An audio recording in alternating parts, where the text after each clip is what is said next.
അപ്പായുടെ തുണിയും കൊണ്ട് മോൾ അവിടെ പോവാന്നാ? അച്ചു അച്ചു അപ്പായുടെ തുണിയും കൊണ്ട് മോൾ അവിടെ പോവാ? അലക്കാനോ? എന്തിനാ അലക്കുന്ന? അമ്മ അലക്കില്ലേ?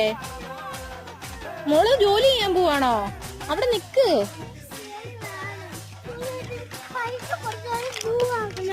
എന്തു മക്കളെ, എനിക്ക് ഒന്നോട് പറഞ്ഞില്ല മോന്? എന്ത് മോന് ജോലി വേണോന്നാണോ? എന്ത് ജോലി? മോന് പാത്രം കഴുകി ജോലി ചെയ്യണോ? അതെന്തിനാ? മോന് പാത്രം കഴുകിട്ട് എന്ത് ജോലി ചെയ്യണ്ടേ? ആ